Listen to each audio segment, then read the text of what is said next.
Hi everyone and welcome to the Java placement course. आज के lecture में हम बात कर रहे होंगे फंक्शंस की या मेथड्स की। अब फंक्शंस और मेथड्स की बात करने से पहले ये समझ लेते हैं कि हम जितने भी कॉन्सेप्ट्स पढ़ रहे हैं अपनी शुरुआत के 12-13 लेक्चर्स में, ये सारे के सारे कॉन्सेप्ट्स जावा के फंडामेंटल्स हैं। यानी अगर आप किसी भी लैंग्वेज में प्रोग्रामिंग कर रहे हैं तो आपको ये कॉन्सेप्ट्स आने ही चाहिए, चाहे आप C++ में प्रोग्रामिंग कर रहे हो, पाइथन में कर रहे हो या जावा में कर रहे हो। तो कॉन्सेप्ट्स तो ऑलमोस्ट सिमिलर रहते हैं हर लैंग्वेज में, बस कोड करने की लैंग्वेज चेंज हो जाती है। इसीलिए ये जितने भी कॉन्सेप्ट्स हम अभी कर रहे हैं, इनको आप जितना अच्छे से प्रैक्टिस कर लेंगे और जितना जल्दी सीख लेंगे, उतना ही एक लैंग्वेज पर स्ट्रॉन्ग कमांड आने में हमें हेल्प मिल रही होगी। अब बात करते हैं कि जावा के अंदर फंक्शंस या मेथड्स क्या होते हैं। अब फंक्शंस जावा के अंदर एक ऐसा ब्लॉक ऑफ कोड होता है। क्या होता है? Block of code. यानी यहां पर कुछ कोड लिखा होता है जो कुछ इनपुट लेता है, कुछ ऑपरेशन करता है और कुछ आउटपुट प्रोड्यूस करके देता है। जैसे एग्जाम्पल ले, अगर हम इस ब्लॉक ऑफ कोड की जगह एक थर्मोमीटर ले लें, तो थर्मोमीटर का काम होता है कि वो आपकी बॉडी से टेम्परेचर को सेंस करता है और वो टेम्परेचर कितना है उस हिसाब से आउटपुट दिखा देता है। वैसे ही अगर हम अपने फोन के वॉल्यूम बटन का एग्जांपल लें, तो फोन का वॉल्यूम बटन क्या करता है? हमारे थंब से या हमारी फिंगर से एक इनपुट लेता है जिसमें हम उसको प्रेस करते हैं एंड उसका आउटपुट निकलता है कि हमारी फोन में जो वॉल्यूम है वो बढ़ रही होती है। ऐसे ही अगर हम एक टीवी रिमोट का एग्जाम्पल ले लें, तो उस टीवी रिमोट के अंदर बहुत सारे बटन्स होते हैं। हर बटन अपने आप में काम परफॉर्म कर रहा होता है। ये काम एक ऑपरेशन है जो वो बटन परफॉर्म कर रहा होता है। उसको हम इनपुट में क्या देते हैं? इनपुट में उसको हम प्रेस करते हैं और वो आउटपुट में क्या करता है? एक रिजल्ट हमें देता है। वो रिजल्ट है कि टीवी का चैनल आपके न्यूज से हटके सीरियल्स पर लग गया है या सीरियल से हटके डिस्कवरी चैनल पे लग गया है। तो इस तरीके से फंक्शन हमारे कोड में एक ब्लॉक होते हैं, एक पार्ट होते हैं हमारे कोड का, जो कुछ इनपुट लेता है और कुछ आउटपुट रिटर्न करता है एक ऑपरेशन परफॉर्म करने के बाद। अब बात करें अगर कि फंक्शन को हम लिखते कैसे हैं, तो फंक्शन को लिखने का सिंटैक्स कुछ ऐसा होता है। फंक्शंस के अंदर सबसे पहले हम डिफाइन करते हैं उसका रिटर्न टाइप। तो सबसे पहले हम दे रहे होंगे उसका रिटर्न टाइप। अब ये रिटर्न टाइप या तो इंट हो सकता है, फ्लोट हो सकता है, स्ट्रिंग हो सकता है, या ऐसे ही बहुत सारे जितने भी डेटा टाइप्स हमने डिस्कस किए थे वो सारे के सारे पॉसिबल डेटा टाइप्स हो सकते हैं हमारा ये रिटर्न टाइप। रिटर्न टाइप यानी ये किस टाइप की वैल्यू को रिटर्न कर रहा है। अब जावा का जो फंक्शन है वो एक ही टाइप की वैल्यू को रिटर्न कर सकता है, या तो वो इंट हो सकता है या वो एक फ्लोट वैल्यू रिटर्न कर सकता है, स्ट्रिंग वैल्यू रिटर्न कर सकता है। और आगे जाके हम पढ़ रहे होंगे कि एरेज और ऑब्जेक्ट्स ऐसे भी टाइप्स होते हैं। इन टाइप्स में मल्टीपल वैल्यूज एक साथ हम रिटर्न कर सकते हैं। तो यहां पर अभी तक हमने जिन भी एग्जांपल्स को देखा है उनमें हम सिंगल वैल्यूज रिटर्न कर रहे होते हैं। तो अपनी क्लास के अंदर भी अभी हम उन्हीं फंक्शंस का एग्जांपल लेंगे जिसमें हम सिंगल वैल्यू रिटर्न कर पा रहे हैं। जैसे अगर फंक्शन का रिटर्न टाइप है इंट, तो हम कर पाएंगे एक इंटीजर टाइप के वेरिएबल को रिटर्न। एंड इसी तरीके से अगर फ्लोट टाइप है तो एक फ्लोट टाइप के वेरिएबल को रिटर्न कर पाएंगे। इसके साथ साथ फंक्शन में एक और स्पेशल रिटर्न टाइप होता है जिसको हम कहते हैं वॉइड। वॉइड यानी नो रिटर्न। जब भी किसी फंक्शन का रिटर्न टाइप हम वॉइड लिख लेते हैं, मतलब वो फंक्शन कुछ भी रिटर्न नहीं करता। अब जावा के अंदर सबसे पहला फंक्शन जो हमने लिखना सीखा था वो था हमारा पब्लिक स्टैटिक वॉइड मेन, जो हम हर कोड के अंदर लिखते हैं।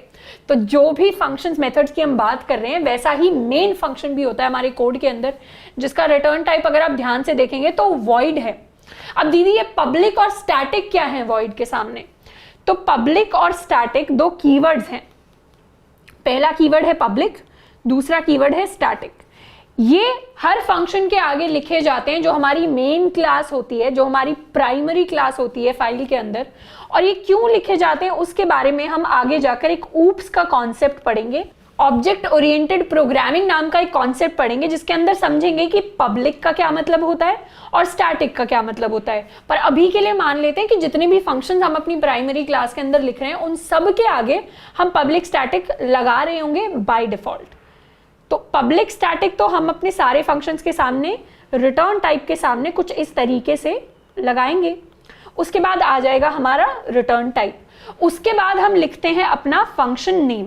अब ये फंक्शन का नाम कुछ भी हो सकता है, जो भी हम नाम देना चाहें वो हो सकता है, बस एक कंडीशन है कि वो जावा का कोई कीवर्ड ना हो। कीवर्ड यानी हमने पहले भी बात की थी कि कीवर्ड्स वो होते हैं जो जावा की एक डिक्शनरी में डिफाइंड होते हैं, उन वर्ड्स के मतलब फिक्स्ड होते हैं, उन वर्ड्स को हम किसी और काम के लिए यूज नहीं कर सकते। तो जब भी फंक्शन नेम हमें डिफाइन करना होता है तब हमें अपनी तरफ से कोई नाम लेकर आना होता है जो जावा को पहले से ना पता हो। जैसे इस फंक्शन का नाम हम लिख सकते हैं प्रिंट माई नेम, तो साफ साफ फंक्शन के नाम से पता चलेगा कि इस फंक्शन का नाम है कि इसे मेरा नाम प्रिंट करना है। या फिर इस फंक्शन का नाम हम दे सकते हैं कैलकुलेट सम, तो साफ साफ पता चलेगा कि ये फंक्शन जो है वो सम को कैलकुलेट करके दे रहा है।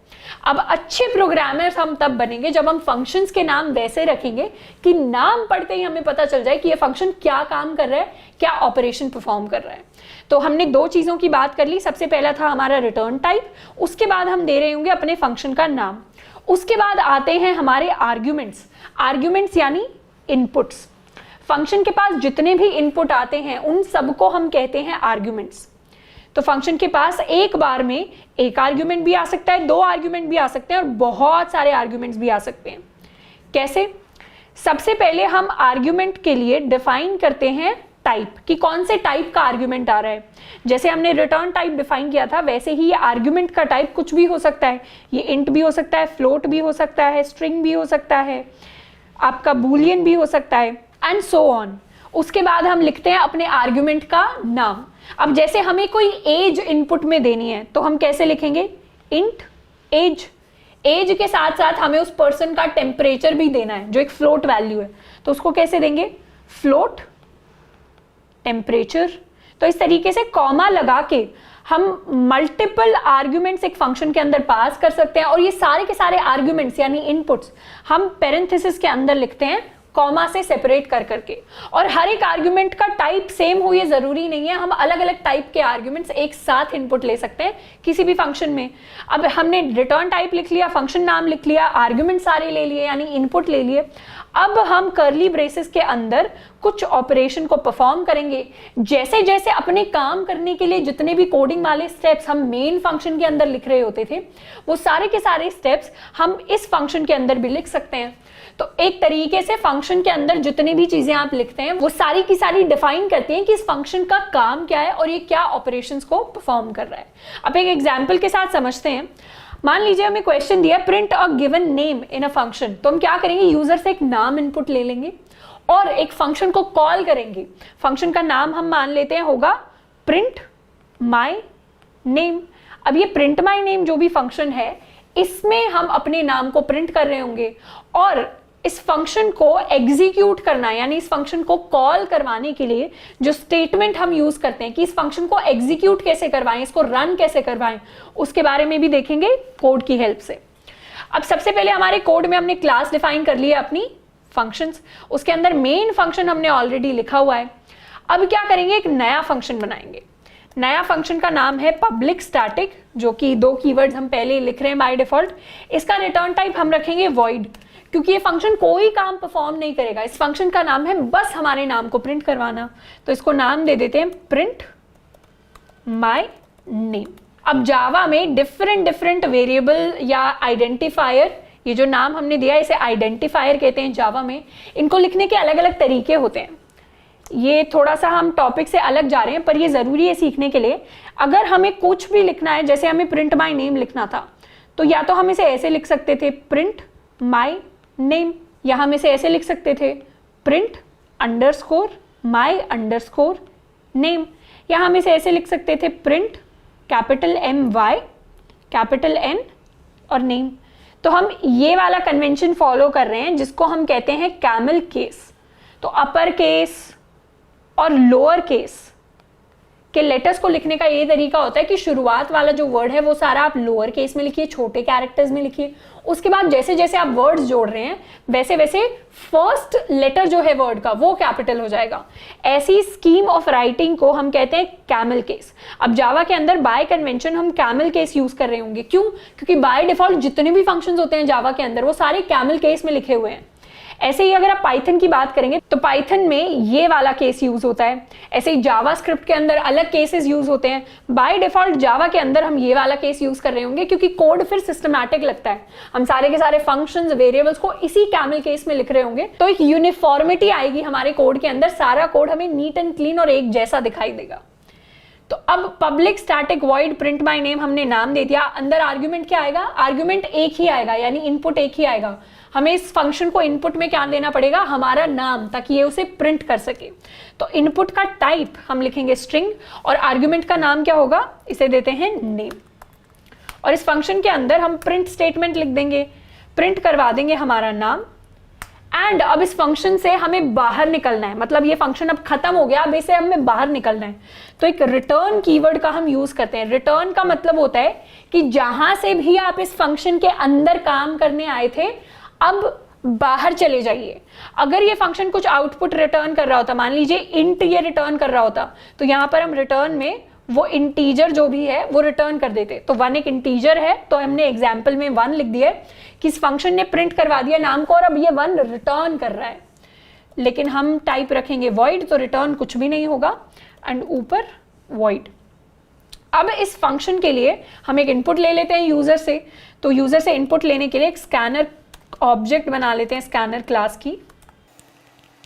तो स्ट्रिंग टाइप का एक नाम इनपुट लेंगे sc.next से। एंड अब क्या करेंगे? इस फंक्शन प्रिंट माय नेम को हम कॉल करेंगे मेन फंक्शन से, यानी मेन फंक्शन से इसको बुलाएंगे और काम करवाएंगे। तो प्रिंट माय नेम पूरा नाम लिख देंगे, फिर लिखेंगे पैरेंथेसिस, उसके अंदर सारे के सारे इनपुट्स हम पास कर देंगे। यहां पर एक ही इनपुट है विच इज नेम, उसको हमने पास कर दिया। तो इतना सा ही कोड था अपने नाम को प्रिंट करवाने का। मेन फंक्शन के अंदर नाम को इनपुट लिया, फंक्शन को कॉल किया। तो यहां पर हमने कॉल किया फंक्शन को, एंड यहां पर हमने अपना फंक्शन डिक्लेयर कर दिया। जैसे ही हम यहां से कॉल मारेंगे, हम पहुंच जाएंगे प्रिंट माय नेम फंक्शन के अंदर, जहां पर नाम हमारा प्रिंट हो जाएगा और रिटर्न कर जाएंगे वापस इसी मेन फंक्शन के अंदर। अब इसको सेव करते हैं और रन करते हैं। आउटपुट जो हमारा आया है उसमें सबसे पहले हमें नाम टाइप करना पड़ेगा, तो नाम टाइप कर देते हैं। और ये हमने इनपुट दिया नाम, और वही नाम हमारे लिए प्रिंट होकर वापस आ गया। तो कुछ इस तरीके से हमारे फंक्शन ने हमारा नाम प्रिंट कर दिया, एको कर दिया। अब समझते हैं कि फंक्शंस को यूज करने का मेमोरी पे क्या इंपैक्ट रहता है। जैसे ही हम फंक्शन बनाते हैं अपने कोड के अंदर, तो मेमोरी में क्या काम होता है। मान लेते हैं कि हमारा एक मेन फंक्शन था, तो यहां पर लिखेंगे पब्लिक स्टैटिक वॉइड मेन। अब ये जो मेन फंक्शन था, इसके अंदर कुछ कुछ काम हुआ और इसने कॉल किया नए फंक्शन को, और यहां पर हमारा पब्लिक स्टैटिक वॉइड कोई नया फंक्शन था। अब सबसे पहले जितने भी फंक्शंस होते हैं वो सारे के सारे मेमोरी में एक स्टैक की फॉर्म में सेव होते हैं। स्टैक यानी जैसे अगर आपने घर पे जेई की तैयारी करते टाइम किताबें अगर रखी होंगी, या फिर बोर्ड्स के एग्जाम के टाइम किताबें अगर रखी होंगी, तो किताबों को कैसे रखते हैं? एक के ऊपर एक के ऊपर रखते हैं। एक के ऊपर एक के ऊपर किसी भी चीज को रखने को हम स्टैक फॉर्मेशन कहते हैं। क्या कहते हैं? Stack formation. जैसे अगर आप प्लेटें रख रहे हैं सीधी, तो आप एक के ऊपर एक के ऊपर एक के ऊपर प्लेटें रखेंगे, उसको भी हम प्लेट्स का स्टैक कहेंगे। बुक्स को हम बुक्स का स्टैक कहेंगे। ऐसे ही सीडीज अगर आप एक के ऊपर रख रहे हैं तो उसको सीडी का स्टैक कहेंगे। स्टैक यानी एक के ऊपर एक चीजों को रखना। अब मेमोरी के अंदर जब भी फंक्शन होते हैं वो एक स्टैक की फॉर्म में सेव होते हैं, और स्टैक में एक चीज के सेव होने को हम कहते हैं स्टैक फ्रेम। तो जैसे ही मेन फंक्शन बना मेमोरी के अंदर, तो सबसे पहला स्टैक फ्रेम जो हमारा बनेगा वो बनेगा हमारे मेन फंक्शन का। तो यहां पर मेमोरी का ये कुछ हिस्सा होगा जो एलोकेट हो जाएगा हमारे मेन फंक्शन को। इसके अंदर मेन फंक्शन के जितने भी हमारे वेरिएबल्स होंगे वो भी स्टोर हो रहे होंगे, और जैसे ही मेन फंक्शन ने कॉल लगाई होगी इस नए फंक्शन को, तो क्या हुआ? एक और स्टैक फ्रेम आ गया होगा। तो मेन फंक्शन ने इसको कॉल लगाई, एक और स्टैक फ्रेम बन गया। किसके लिए? हमारे न्यू फंक्शन के लिए। अब न्यू फंक्शन के जितने भी वेरिएबल्स होंगे वो यहां पर स्टोर हो रहे होंगे, और जैसे ही न्यू फंक्शन कोई वैल्यू रिटर्न कर देगा, यानी न्यू फंक्शन ने कोई वैल्यू वापस मेन को रिटर्न कर दी, तो न्यू फंक्शन मेमोरी से हट जाएगा और फिर मेमोरी में बचेगा सिर्फ मेन फंक्शन। और जैसे ही मेन फंक्शन खत्म हुआ तो मेन फंक्शन भी मेमोरी से हट जाएगा। तो कुछ ऐसे तरीके से मेमोरी में काम होता है जब भी हम फंक्शंस को बनाते हैं। फंक्शन स्टोर होते हैं मेमोरी में स्टैक की फॉर्म में, और हर फंक्शन के जो वेरिएबल्स होते हैं वो सारे के सारे वेरिएबल्स उसी मेमोरी के हिस्से में, उसी स्टैक फ्रेम में स्टोर हो रहे होते हैं। तो जितने ज्यादा आप फंक्शन बनाएंगे अपने कोड के अंदर, उतना ज्यादा आपका मेमोरी का स्टैक भरता चला जाएगा। जितने ज्यादा फंक्शंस को बार बार कॉल करेंगे, उतना ज्यादा आपका मेमोरी स्टैक जो है वो भरता चला जाएगा। मेमोरी कैसे काम करती है जावा की, जब भी वेरिएबल्स डिफाइन करते हैं, फंक्शंस डिफाइन करते हैं, बाकी चीजें डिफाइन करते हैं, वो हम ऊप्स वाली क्लास में सीख रहे होंगे। क्योंकि मेमोरी कैसे काम करेगी उस पर हमारे क्लासेस और ऑब्जेक्ट्स कितने हैं, किस तरीके से हैं, उसका बहुत बड़ा इंपैक्ट होता है। तो ऊप्स के अंदर हम क्लासेस एंड ऑब्जेक्ट्स जब सीखेंगे तब हम ज्यादा अच्छे से समझ पाएंगे कि जावा की मेमोरी के अलग अलग पार्ट्स किस तरीके से काम कर रहे हैं। पर हमने यहां पर डिस्कस कर लिया कि फंक्शंस मेमोरी के अंदर किस तरीके से काम कर रहे होते हैं। तो कुछ इस तरीके से स्टैक की फॉर्म में सेव होते हैं। अब कुछ क्वेश्चंस प्रैक्टिस करेंगे जिससे फंक्शंस के ऊपर हमारी कमांड जो है वो और ज्यादा स्ट्रांग होगी, हम ज्यादा अच्छे से समझ पाएंगे कि फंक्शंस काम कैसे करते हैं। एक क्वेश्चन है, make a function to add 2 numbers and return the sum. तो हमें यूजर से क्या करना है, 2 नंबर्स लेने हैं। तो सबसे पहले इनपुट कराते हैं 2 numbers, int a is equal to sc.next int b is equal to, उसके बाद क्या करेंगे, अपने पुराने फंक्शन को हटा लेते हैं और एक नया फंक्शन बनाते हैं। नया फंक्शन का नाम हम देंगे, इसे रिटर्न टाइप हम दे देंगे int, क्योंकि इस बार ये दोनों का सम रिटर्न करेगा, 2 नंबर्स का। तो रिटर्न टाइप int और इसे नाम दे देते हैं कैलकुलेट सम। कैलकुलेट सम के अंदर 2 पैरामीटर्स आएंगे, int a और int b, यानी 2 पैरामीटर्स या 2 आर्ग्यूमेंट्स हमने ले लिए। अब क्या करना है, इनका सम कैलकुलेट करना है। तो int sum is equal to a plus b और रिटर्न कर देंगे इनका सम। तो इस तरीके से सम भी एक इंटीजर वैल्यू है, तो इस तरीके से हमने रिटर्न कर दिया सम। अब यहां पर क्या करते हैं, एक मेन फंक्शन के लिए सम वेरिएबल बनाते हैं। तो अभी जो सम वेरिएबल बना था वो कैलकुलेट सम के लिए बना था, अब जो सम बनाएंगे वो मेन फंक्शन के लिए बनाएंगे। int sum is equal to, हमने कॉल किया था क्या, कैलकुलेट सम। कैलकुलेट सम में पास करेंगे a और b, एंड a और b को पास करने के बाद जो भी आउटपुट आएगा उसको हम इज इक्वल टू से स्टोर करा देंगे इस नए सम में, एंड फिर इस सम को हम करवा देंगे प्रिंट। और इसे सेव करें अगर और रन करें, तो सबसे पहले पास करेंगे कोड को अपना a 3, फिर पास करेंगे अपना b विच इज 4, एंड हमारे पास सम रिटर्न होकर आया विच इज 7। इसको और थोड़ा अच्छे से समझे तो सम ऑफ 2 नंबर्स इज, एक और बार इसे रन कर लेते हैं, एंड इस बार पास कर रहे होंगे 6 एंड 2।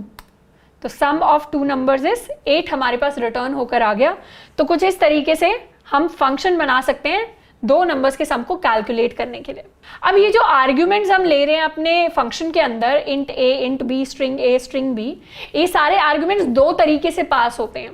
या तो ये बाय रेफरेंस पास हो सकते हैं या ये बाय वैल्यू पास हो सकते हैं। इनके क्या मतलब है ये भी हम तब सीख रहे होंगे धीरे धीरे जब हम एडवांस डेटा टाइप्स को पढ़ रहे होंगे, क्योंकि एडवांस डेटा टाइप्स में बाय रेफरेंस चीजें पास हो रही होती है। तो बाय रेफरेंस का क्या मतलब होता है या पास होने का क्या मतलब होता है वो हमें बाद में समझ आ रहा होगा। तो अगर आप कोई आर्टिकल पढ़ रहे हैं, ऑनलाइन खुद से सीख रहे हैं और वहां पर ऐसी चीजें लिखी हुई हैं, तो घबराने की बात नहीं है, आगे के लेक्चर्स में वो टॉपिक्स हम कवर करेंगे। तो अगले क्वेश्चन पर बढ़ते हैं। अगला क्वेश्चन है कि make a function to multiply 2 numbers and return the product. तो सेम चीज करेंगे, अपना एक फंक्शन बना लेंगे, उस फंक्शन के अंदर आ रहे होंगे 2 नंबर्स int a और int b, और रिटर्न हो रहा होगा क्या, a इंटू b। अब इसके लिए कोड लिखते हैं। a और b तो हमने पहले ही इनपुट ले लिया था, इस बार नया फंक्शन बना लेते हैं, इसको कर देते हैं comment out public static int calculate product. Calculate product के अंदर 2 नंबर्स आएंगे int a और int b। इस बार क्या करते हैं, नया वेरिएबल नहीं डिफाइन करेंगे, हम a और b को तो कैलकुलेट कर ही सकते हैं डायरेक्टली, a इंटू b, इसी वैल्यू को हम कर देंगे रिटर्न। तो इस तरीके से डायरेक्टली किसी वैल्यू को भी हम रिटर्न कर सकते हैं, हमें एक नया वेरिएबल डिफाइन करने की जरूरत नहीं है। इसे कर लेते हैं सेव। यहां पर क्या करेंगे, यहां पर भी डायरेक्टली प्रिंट करवाएंगे, नए वेरिएबल में स्टोर नहीं करवाएंगे। यहां लिख देते हैं प्रोडक्ट और यहां पर कॉल कर देते हैं अपने फंक्शन को प्रिंट स्टेटमेंट के अंदर। तो नाम लिखते हैं कैलकुलेट प्रोडक्ट, जिसके अंदर पास किया हमने a और b, और जो भी प्रोडक्ट रिटर्न होकर आएगा वो यहाँ पर प्रिंट स्टेटमेंट के अंदर डायरेक्टली प्रिंट हो जाएगा। इसको हमने कर लिया सेव और इसको रन करें अगर, तो A पास करते हैं 2 और B पास करते हैं 3, तो 2 into 3, तो प्रोडक्ट ऑफ 2 नंबर्स इज 6। हमारे पास करेक्ट इनपुट आ गया है। अब बात करें अगर अपनी नेक्स्ट क्वेश्चन की, तो नेक्स्ट क्वेश्चन है find the factorial of a number. हम 11th-12th में पढ़ा करते थे कि फैक्टोरियल क्या होता है। किसी भी नंबर n के लिए फैक्टोरियल होता है n multiplied by n-1 multiplied by n-2 multiplied by n-3 and so on, जब तक n डिक्रीज होते होते 1 नहीं बन जाता। बाय डिफॉल्ट 0 फैक्टोरियल जो होता है उसकी वैल्यू तो 1 होती है। नेगेटिव नंबर्स के लिए हम फैक्टोरियल नहीं निकालते। There is no factorial for negative numbers. इसी तरीके से 1 फैक्टोरियल अगर देखें तो वो 1 होता है, 2 फैक्टोरियल देखें तो वो 2 into 1 होता है यानी 2, 3 फैक्टोरियल देखें तो वो 3 into 2 into 1 6 होता है, 4 factorial similarly 4 into 3 into 2 into 1 यानी हमारा 24 होता है। एंड सिमिलरली 5 फैक्टोरियल देखें तो वो 5 into 4 into 3 into 2 into 1 is equal to 120 होता है। तो कुछ इस तरीके से हम अपने नंबर्स के फैक्टोरियल कैलकुलेट कर रहे होंगे। अब फैक्टोरियल कैसे कैलकुलेट कर रहे हैं, हम उसी नंबर से लेकर वापस 1 तक जा रहे हैं और उस नंबर को मल्टीप्लाई करवा रहे हैं। अब यहाँ पर हम समझ ही पा रहे होंगे कि एक काम जो है वो बार बार हो रहा है, नंबर को मल्टीप्लाई कर रहे हैं बार बार 1 से डिक्रीज करके। तो यहाँ पर हम हेल्प लेने वाले हैं लूप्स की। तो लूप्स की हेल्प से किसी भी नंबर के फैक्टोरियल को हम कैलकुलेट कर रहे होंगे। तो सबसे पहले क्या करते हैं, इनपुट लेते हैं एक number n, int n is equal to sc dot next int n is equal to sc dot next int। हमने नंबर ले लिया इनपुट। अब इसे भी कमेंट आउट कर देते हैं और अपना फंक्शन लिखते हैं टू कैलकुलेट फैक्टोरियल। तो पब्लिक स्टैटिक हमने वैसे के वैसे लिख दिया। फैक्टोरियल जो है उसको रिटर्न नहीं करा रहे होंगे, यहाँ पर उसको सिर्फ डायरेक्टली प्रिंट करवा देंगे। तो उसके लिए रिटर्न टाइप तो वॉइड रख देते हैं और फंक्शन का नाम लिखते हैं प्रिंट फैक्टोरियल। प्रिंट फैक्टोरियल के अंदर हमारे पास एक नंबर आएगा इंटीजर n और हम क्या करेंगे, अब एक लूप चलाएंगे। तो लूप के अंदर एक फॉर लूप चलाएंगे और हमने क्या पैटर्न देखा कि फॉर लूप के अंदर हमारा जो i है वो n से लेकर 1 तक जाए और i माइनस माइनस हो हर बार और हम उसे मल्टीप्लाई करें खुद के ही साथ। तो यहाँ पर एक नया वेरिएबल बना लेते हैं जो कैलकुलेट कर रहा होगा फैक्टोरियल को। इसको इनिशियलाइज करेंगे 1 के साथ। 0 के साथ फैक्टोरियल को इनिशियलाइज कर सकते थे, लेकिन 0 फैक्टोरियल भी 1 होता है और 0 को अगर किसी के साथ मल्टीप्लाई कर दिया तो सारी वैल्यू 0 हो जाएंगी। इसीलिए बाय डिफॉल्ट शुरुआत में 1 लेंगे। एंड अब हम क्या करेंगे, फैक्टोरियल को हर बार मल्टीप्लाई कर देंगे अपने i से। तो factorial into i and last में रिटर्न कर देंगे अपने फैक्टोरियल की वैल्यू को। यहां पर रिटर्न नहीं कर रहे होंगे, यहां पर प्रिंट करवा देंगे अपने फैक्टोरियल की वैल्यू को एंड यहां से कर जाएंगे रिटर्न। अब एक खास बात यह कि फंक्शन के अंदर अगर आपका रिटर्न टाइप वॉइड है और आप रिटर्न ना भी लिखें तो भी आप इस फंक्शन से रिटर्न हो सकते हैं। बस वॉइड फंक्शंस के लिए रिटर्न हम अभी तक इसलिए लिख रहे थे ताकि रिटर्न का मतलब क्लियर हो जाए। अब आप देखेंगे तो मेन फंक्शन जो है उसका भी रिटर्न टाइप वॉइड है, पर उसके अंदर कोई रिटर्न स्टेटमेंट नहीं आती है एंड में। क्यों? क्योंकि उसका रिटर्न टाइप वॉइड है, वो कुछ रिटर्न ही नहीं कर रहा। लेकिन यहाँ पर इस फंक्शन के अंदर अगर हम रिटर्न लिख भी दें तो भी कोई परेशानी नहीं आएगी। तो अभी हम शुरुआती स्टेज में सीख रहे हैं, तो रिटर्न टाइप लिख ही देते हैं ताकि चीज़ें याद रहें कि रिटर्न भी करना होता है फंक्शन से। तो वॉइड इस फंक्शन का टाइप लिया, प्रिंट फैक्टोरियल नाम है, इंटीजर n इसका आर्ग्यूमेंट है। लूप चला लिया हमने शुरुआत की फैक्टोरियल एक वेरिएबल के साथ जो 1 से इनिशियलाइज्ड है। लूप में हम गए i is equal to n से लेकर 1 तक और i को कर दिया माइनस माइनस, मतलब डिक्रीज बाय 1 हर एक आइटरेशन के साथ, हर एक स्टेप के साथ। फैक्टोरियल को कुछ इस तरीके से हमने मल्टीप्लाई कर लिया एंड फिर फैक्टोरियल को हमने प्रिंट करवा दिया। अब यहाँ पर मेन फंक्शन के अंदर कॉल लगा लेते हैं प्रिंट फैक्टोरियल को, जिसके अंदर पास कर देंगे अपना नंबर n। अब इस कोड को रन अगर करें तो सबसे पहले फैक्टोरियल कैलकुलेट करते हैं 3 के लिए, तो फैक्टोरियल आ गया 6। दोबारा से अगर एक बार रन करें तो इस बार फैक्टोरियल कैलकुलेट करते हैं 5 के लिए, तो आ गया हमारे पास 120। अब इसमें हमने कंडीशन तो लिखी ही नहीं कि n अगर हमने कोई नेगेटिव नंबर दे दिया तो उसके लिए भी कंडीशन लिख लेते हैं। If n is less than 0, उस केस में आप प्रिंट करवाइए इनवैलिड नंबर।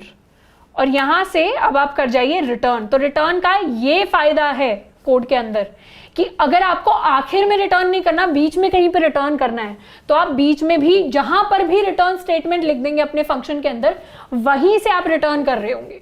अगर हमने n लेस देन 0 पास कर दिया, यानी मान लीजिए कि हम n को पास कर दें एज -5, तो यहां पर इनवैलिड नंबर प्रिंट हो गया। तो कुछ ऐसा हुआ होगा कि n लेस देन 0 हुआ होगा, फिर वो इफ स्टेटमेंट के अंदर आया होगा, इफ ब्लॉक के अंदर आया होगा, यहाँ इनवैलिड नंबर प्रिंट हुआ और यहीं से रिटर्न कर गया। इस वाले लूप में वो आया ही नहीं, ये वाले काम उसने किए ही नहीं, तो जहां पर रिटर्न आएगा वहीं से रिटर्न कर जाएगा। तो अपने रिटर्न को बड़े ध्यान से लिखना है अपने फंक्शंस के अंदर। एंड कुछ इस तरीके से अपने प्रिंट फैक्टोरियल फंक्शन को हमने कंप्लीट करवा लिया है। नीचे डिस्क्रिप्शन बॉक्स के अंदर आपको लेक्चर के नोट्स मिल रहे होंगे। आई होप आज की क्लास हेल्पफुल रही होगी समझने में कि फंक्शंस क्या होते हैं। एक और लास्ट चीज हम डिस्कस कर लेते हैं कि फंक्शंस और मेथड्स में क्या डिफरेंसेस होते हैं। तो हम बार बार कहते हैं कि फंक्शंस और मेथड्स पढ़ रहे होंगे। फंक्शंस और मेथड्स दोनों ही एक ब्लॉक ऑफ कोड होते हैं जो कोई ऑपरेशन परफॉर्म करते हैं, इनपुट को लेते हैं और आउटपुट देते हैं। बस छोटा सा डिफरेंस इनके अंदर होता है कि मेथड्स को हम कॉल करते हैं क्लास के ऑब्जेक्ट्स के थ्रू एंड फंक्शंस को हम कॉल करते हैं डायरेक्टली। तो यहाँ पर अभी हमने ऊप्स तो सीखे ही नहीं ना, हमने कोई ऑब्जेक्ट बनाई है, तो यहाँ पर जितने भी हम फंक्शंस लिख रहे हैं उनको हम फंक्शंस कहेंगे। लेकिन अगर किसी पॉइंट पर हम क्लास की ऑब्जेक्ट की हेल्प से किसी फंक्शन को कॉल कर रहे हैं तो उसी सेम फंक्शन को हम मेथड कह देते हैं। बस इतना छोटा सा डिफरेंस है, वो समझ लेंगे तो चीजें थोड़ी आसान रहेंगी। ये इंटरव्यू में पूछ सकते हैं, तो हमें पता होना चाहिए कि कब फंक्शन बोला जाएगा और कब मेथड बोला जाएगा। आई होप फंक्शंस के बारे में चीजें हमें पता चली होंगी। एंड नीचे जाकर होमवर्क प्रॉब्लम को हम जरूर सॉल्व कर रहे हूँ, खुद से प्रैक्टिस कर रहे हूँ। आज के लिए इतना ही, मिलते हैं नेक्स्ट वीडियो में। Till then keep learning and keep practising.